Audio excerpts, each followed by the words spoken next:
Allahu Akbar. Madhab saya madhab Bung Karno, kan gitu sudah. Mengapa saya kenal? Saya pernah berjabat tangan pada waktu SD kelas 3. Lah makro bukan hukum, makro itu makro itu abu-abu. Ini sebentar lagi khotib Jumat pelajar putri. Idul Fitri itu hari makan-makan. Salat Idul Fitri yang dilakukan oleh pesantren Az-Zaitun itu adalah salat Idul Fitri yang sangat aneh, dan mereka Az-Zaitun berpotensi menyesatkan umat Islam di Indonesia.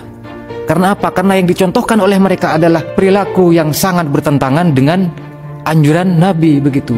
Hal itu tidak boleh dibiarin, apalagi di video itu sudah jelas dengan sengaja siaran live agar disaksikan oleh umat Islam di Indonesia. Gak ada ceritanya seperti itu, salat Idul Fitri dicampur dengan orang Kristen di tengah. Mereka telah menistakan salat Idul Fitri dengan mencontohkan peribadatan Idul Fitri yang dihadirkan orang Kristen di tengah-tengahnya. Masyarakat awam akan beranggapan bahwa hal ini adalah sholat yang dianjurkan oleh Nabi. Padahal sebaliknya, sholat ini adalah sholat yang sangat bertentangan dengan anjuran Nabi begitu. Ini sangat aneh, sangat parah. Sekarang bukan zaman Covid, jadi tidak perlu diterapkan sholat berjarak seperti itu. Yang mana para ustadz, para kiai, para habaib dengan susah payah mengajarkan kepada umat Islam di Indonesia untuk menjalankan anjuran-anjuran Nabi. Dan ini sebaliknya. Ini bikin gaduh. Harapan saya kepada MUI dan juga pemerintah, tolong agar hal ini ditanggapi.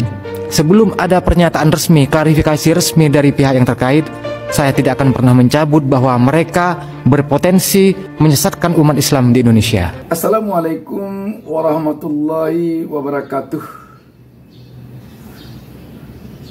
Kita berjumpa kembali. Saya Bustami Narda.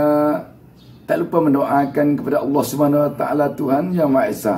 Semoga seluruh pemirsa selalu mendapatkan keberkahan hidup dari Allah Subhanahu Wa Taala, Tuhan Yang Maha Esa. Sahabat BN heboh tentang Ponpes Pondok Pesantren Al-Zaitun yang dipimpin Panji Gumilang telah cukup lama. Dan kehebohannya tidak lagi meliputi wilayah kabupaten, wilayah provinsi, tetapi telah meliputi wilayah Indonesia secara nasional. Malah sudah sampai kepada demo yang berskala besar ke pondok pesantren itu. Memang mengherankan, Panji Gumilang yang konon kabarnya seorang tamatan Institut Agama Islam Negeri YAIN itu dilihat oleh warga masyarakat, oleh publik, ada hal-hal yang terlihat aneh yang terjadi di pesantren itu selama ini. Misalnya di dalam sholat perempuan boleh sama dengan laki-laki, dan di dalam sholat boleh ikut orang yang tidak beragama Islam, dan banyak lagi hal lain yang terlihat aneh, mengejutkan, dan tidak biasa dilakukan di lingkungan pesantren yang terjadi di pesantren Al-Zaitun ini. Dan itulah tampaknya yang membuat pondok pesantren Al-Zaitun ini menjadi pusat perhatian warga masyarakat, sehingga berujung kepada demo besar-besaran oleh warga masyarakat ke pondok pesantren tersebut. Tetapi yang cukup mengejutkan kita, pimpinan pondok pesantren Al-Zaitun Panji Gumilang, dia sepertinya tidak pernah gentar, tidak pernah ragu dan tidak pernah merasa bahwa dia itu sedang berada pada pusaran perhatian warga masyarakat yang bisa jadi nanti akan berefek kepada pesantren yang diasuhnya. Panji Gumilang kelihatan begitu serasa berada di atas angin. Kita melihat Panji Gumilang ini seperti ada yang membackup-nya, sehingga dia begitu berani ketika dia membentak-bentak petugas dari kepolisian. Waduh, kita saja yang tidak anggota Polri merasa tidak enak melihatnya. Masa anggota Polri yang ke sana tujuannya untuk mengamankan demo, untuk mengamankan pondok pesantren itu, tetapi dibentak-bentak oleh Panji Gumilang, menyuruhnya duduk, menyuruhnya mengeluarkan surat tugas dengan cara yang sangat keras, mengeluarkan kata-kata yang tidak sepatutnya dikeluarkannya. Tetapi yang bikin heran lagi, petugas-petugas yang ada di situ memang tampak tidak berkutik. Ada malah yang perwira di sana, tetapi juga tidak kelihatan berkutik di hadapan Panji Gumilang. Anggotanya sendiri yang dibentak-bentak, dia malah diam saja. Lepas rokok. Jangan merokok. Ngomong dari Jawa Barat, nggak disiplin. Nggak boleh macam-macam. Kamu mau menginfiltrasi, hati-hati, konkret. Siap, Chef. Ini infiltran masuk. Siap.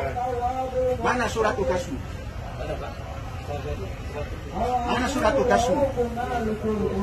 Surat tugas, bukan kartu pengenal. Surat tugas, kamu ditugaskan ke sini, mana? Kalau nggak ada pulang. Polisi tangani, ini yang bikin macam-macam ini. Berdiri. Nggak boleh mau sembarangan. Siapa orangnya? 1, 2, mana lagi? Ini saya. Tiga.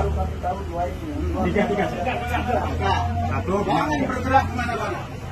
Infiltrasi.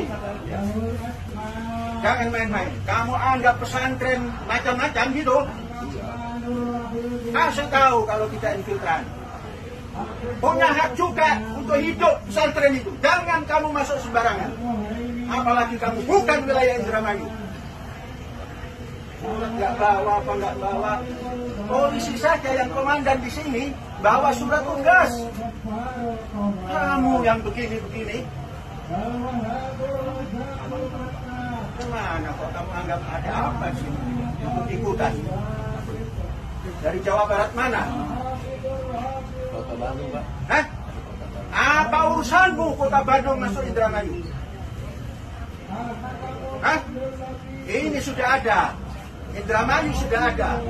Apa urusanmu? Infiltran ini. Jaga. Yang terkesan bagi kita di sini, Panji Gumilang ini ada yang membackup di belakang.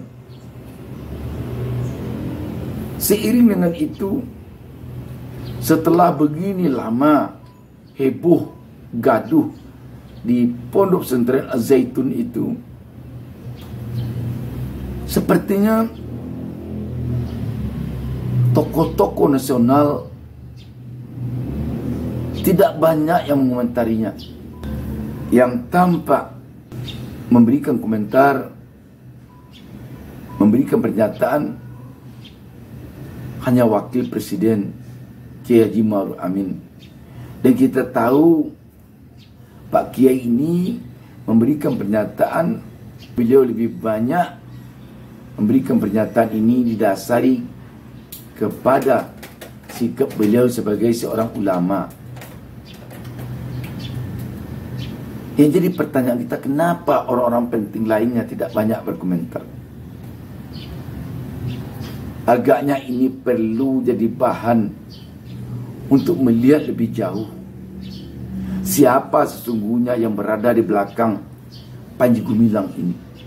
Ponpes Al Zaitun yang tak mudah ditembus sembarang orang untuk memasuki lokasinya tersebut, yang dikabarkan dibackingi sejumlah jenderal dan para petinggi penting sejak dulu sampai sekarang, hingga terlihat MUI dan ormas besar Islam yang biasa vokal dalam hal menyimpang kini seolah bungkam seketika saat mendengar hal yang dianggap aneh viral di Ponpes Al Zaitun. Panji Gumilang dalam beberapa pidatonya di medsos dia mengatakan bahwa seandainya Kementerian Agama, MUI, NU, Muhammadiyah, Al-Wasliyah dan ormas-ormas Islam ingin meanukan Zaitun itu tidak akan bisa, karena di belakang saya ada kekuatan besar dan saya punya banyak peran. Nah, kalimat itu harus digarisbawahi. Banyak peran itu, dia punya peran sebagai pemimpin Al-Zaitun, tapi pada sisi lain dia punya peran-peran lain, yaitu pimpinan di gerakan NII KW 9. Ini yang perlu ditelusuri agar, sebab kalau ini dibiarkan, yang kita khawatirkan jangan-jangan nanti Pondok Pesantren Al-Zaitun dan pimpinannya Panji Gumilang ini membawa misi-misi tertentu untuk bangsa dan negara ini. Kita tunggu terbongkarnya kekuatan yang ada di belakang Panji Gumilang. Demikian, wassalamualaikum warahmatullahi wabarakatuh. Jangan lupa subscribe. Jangan lupa subscribe. Jangan lupa